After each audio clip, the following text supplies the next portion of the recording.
ஓம் நமச்சிவாய. அன்பு நேயர்களே அனைவருக்கும் வணக்கம். நாம் இப்பொழுது தமிழ் மாதமான வைகாசி மாத பெயர்ச்சி பார்க்க போறோம். ஒவ்வொரு ராசிக்கு இந்த மாதத்தில் என்னென்ன யோகங்கள் மாற்றங்கள் கிடைக்க போகுதுன்னு பார்ப்போம். சூரியன் அவரோட வீட்டிலிருந்து ஒரு கட்டத்துக்கு மாறும் போதுதான் இந்த தமிழ் மாதம் பிறக்குதுங்க. நான் ஆல்ரெடி நிறைய வாட்டி சொல்லியிருக்கேன். ஸோ சித்திரை மாதம் பிறந்ததுக்கு அப்புறமே நிறைய பேருக்கு வாழ்க்கையில ஒரு வெளிச்சம், புதிய முன்னேற்றம், புதிய புதிய தொழில், அரசியல்ல மாற்றம்லாம், பெரிய மாற்றம்லாம் நிகழ்ந்தது காரணம் இந்த சூரியன். ஏன்னா சூரியனை இது பின்தொடர்ந்து தான் எல்லா கிரகங்களும் நகருது. சூரியனை வச்சுதான் இந்த நவகிரகங்களும் இயங்குதுன்னே சொல்லலாம். ஏன்னா அந்த சூரியன் ஒளியை வாங்கி தான் அனைத்து கிரகங்களும் பிரதிபலித்து ஒரு மனிதனின் தாக்கத்தையும் முன்னேற்றத்தையும் வெளிப்படுத்துது. ஸோ இந்த சூரியன் உச்சம் பெறும்போது பாருங்க, ஏன்னா சூரியன் அரசாங்கம், அரசியல், பொது வாழ்க்கையை குறிக்கக்கூடிய கிரகம். அதனாலதான் இந்த அரசியல்ல இவ்வளவு பெரிய மாற்றம் அமைந்தது காரணம் இந்த சூரியன் உச்சம் பெறும் சித்திரை மாதத்தில்.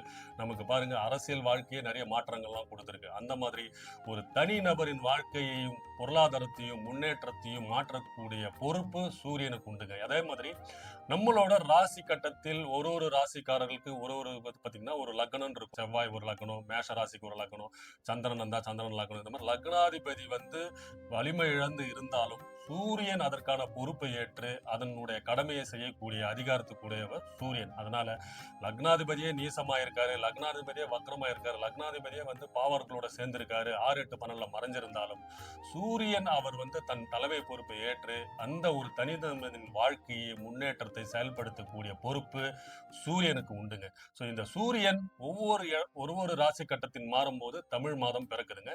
ஸோ இந்த வைகாசி மாதத்தில் ரிஷப ராசியில் புதனோடு இணைகிறார் சூரியன்.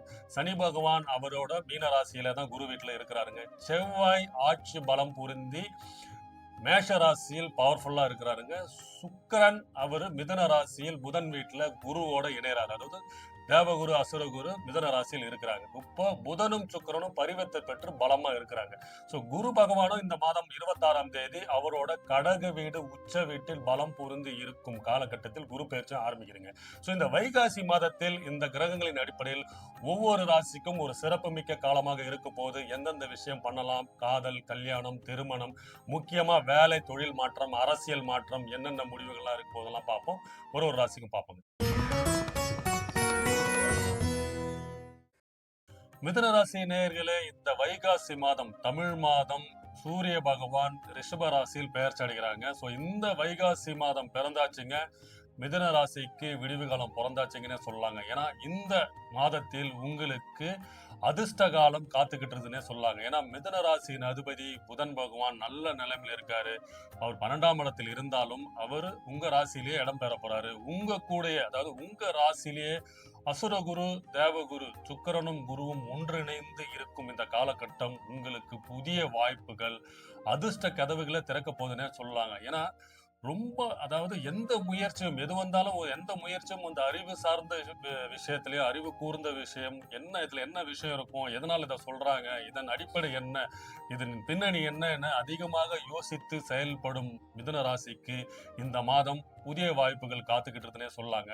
ஏன்னா உங்க ராசிநாதன் புதன் மற்றும் சுக்கிரன் இருவரும் பரிவர்த்தனை பெற்று ஒருவருக்கொருவர் பலம் பொருந்தி ஆட்சி பெறும் இந்த காலகட்டத்தில், இந்த மாதத்தில் உங்களுக்கு புதிய முயற்சிகள், புதிய வாய்ப்புகள் எல்லாமே தேடி வரப்போகுதுங்க. ஏன்னா இவ்வளவு நாளா நீங்க முயற்சி பண்ணிட்டு இருப்பீங்க, ஆனா அதுக்குண்டான பலன் கிடைக்காம இருந்திருக்கும். இந்த காலகட்டத்தில் நீங்க எடுக்கக்கூடிய அனைத்து முயற்சிகளும் உங்களுக்கு வெற்றியை கொண்டு வரப்போகுதுங்க. அது மட்டும் இல்லாமல் லாபமாக மாறப்போகுதுங்க. எந்த முயற்சியும் உங்களுக்கு லாபமாக மாறக்கூடிய மாதமாக இந்த வைகாசி மாதம் இருக்க போகுது. புதிய தொடர்புகள் மூலமா முன்னேற்றம், லாபம், அதன் மூலமா உங்களுக்கு செல்வாக்கு பெறுகிறது. ஏன்னா 2ஆம் இடத்துக்கு குரு பகவான் பெயர்ச்சி அடைகிறாரு, குரு உச்சம் பெறுகிறார். இதனால் உங்கள் வாக்குக்கு செல்வாக்கு அதிகமாகும், உங்களுக்கு தனவரவு அதிகமாகும். அது மட்டும் இல்லாமல் திடீர் அதிர்ஷ்டம், திடீர் பணமழை, அதாவது உங்களுக்கு எதிர்பார்த்த பாக்கியங்கள், அதிர்ஷ்டங்கள் காத்துக்கிட்டதுன்னே சொல்லாங்க. ஏன்னா பாக்யாதிபதினு சொல்லக்கூடிய குரு பகவான் காலபுருஷ தத்துவப்படி உங்களுக்கு 2ஆம் இடத்திற்கு மாறுறாரு. சோ அதன் அடிப்படையில் உங்களுக்கு அனைத்து சுகங்களையும் கொடுக்கறதுக்கு தயாராயிடுவாங்க. முக்கியமா வேலையில ஒரு நிரந்தரத்தன்மை, அரசு சார்ந்த தொழில், அது மூலமா உங்களுக்கு உத்தியோக உயர்வு, பதவி உயர்வு என புதிய பதவி, அரசு சார்ந்த தொழில இருக்கிறவங்களுக்கு எல்லாம் நல்ல முன்னேற்றம், நல்ல ஊதிய உயர்வு எல்லாம் கிடைக்க வாய்ப்பு இருக்குங்க. முக்கியமா இந்த டீச்சர்ஸ் துறையில இருக்கிறவங்களுக்கு எல்லாருக்குமே இந்த வருஷம் நல்ல ஒரு வருஷம் வருஷமாக இருக்க போது. அதன் முதல் மாதமாக இந்த மாதத்தில் அதன் பலனை நீங்க கண்கூடா பார்ப்பீங்க. முக்கியமா பார்த்தீங்கன்னா, உங்களுக்கு லாபாதிபதி செவ்வாய் அவர் ஆட்சி பெற்று பலம் புரிந்து மேஷராசியில் இருக்கும் கூடிய காலத்தில் உங்களுக்கு பணவரவு அதிகரிக்கும். குடும்பத்தில் இருந்து வந்த பிரச்சனைகள் தீரும். ஒன்றுக்கும் மேற்பட்ட ஆசைகள், நீங்க நினைத்த காரியங்கள் எல்லாம் வெற்றி அடையும். நீங்க என்னென்ன அதாவது உங்களோட கனவு திட்டம், உங்களோட கனவு ப்ராஜெக்ட், ட்ரீம் ப்ராஜெக்ட்னு சொல்லக்கூடிய அனைத்து திட்டங்களும் நிறைவேறும். புதிய முடிவுகள் எல்லாமே முயற்சி பண்ணுங்க. இந்த மாதம் நீங்க எடுக்கக்கூடிய ஒரே ஒரு விஷயம், அனைத்து முயற்சிகளும் கொஞ்சம் சோம்பேறித்தனம் பண்ணாம, அப்புறம் பார்த்துக்கலாம், இல்ல அப்புறம் பார்த்துக்கலாம், உன் ஃப்ரெண்டு சொன்னா அப்புறம் பார்த்துக்கலான்ற மாதிரி காலதாமதம் பண்ணாமல், அடுத்தது தள்ளி போடாமல், இம்மிடியட்டா உடனே உடனே அதெல்லாம் முயற்சி பண்ணி செயல்படுத்துங்க. ஏன்னா அது ஒரு மாதிரி விஸ்வரூப வளர்ச்சியை கொடுக்கும். அதாவது என்னப்பா இது போனா என்னப்பா ஆக போகுது, சும்மா போய் பார்க்கலாம் அப்படின்ற மாதிரிலாம் சில பேர் ஃப்ரெண்ட்ஸ் கூப்பிடுவாங்க. அறியாத நண்பர்கள், தெரியாத நபர்கள்லாம் கூப்பிடும் போது போய் அதை அட்டன் பண்ணுங்க. அதன் மூலயமா உங்களுக்கு ஒரு வாழ்க்கையை மாற்றக்கூடிய மாதமாக இந்த மாதம் இருக்க போகுது. முக்கியமா திருமண தடைகள் நீங்கும், காதல் கல்யாணம் கை கொடுக்கும்.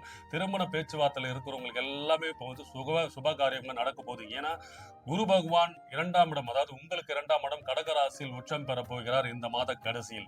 இதன் அடிப்படையில் உங்களுக்கு பொருளாதார வசதி, பேரு, புகழ் என அனைத்து வசதிகளும் கிடைக்க பெறுவீர்கள். இனிமே உங்க காட்டுல மழைன்ற மாதிரி தாங்க இந்த மாதம் இருக்க போகுது. ஏன்னா மிதுன ராசிக்காரர்கள் ரொம்ப தோழமை, அதாவது நண்பர்களுக்கு ரொம்ப முக்கியத்துவம் கொடுக்கிறது, அதாவது புதிய மனிதர்கள் கூட ரொம்ப நெருங்கி பழகிறது, இந்த அமைப்பெல்லாம் இவங்க கிட்ட நல்லா இருக்கும்.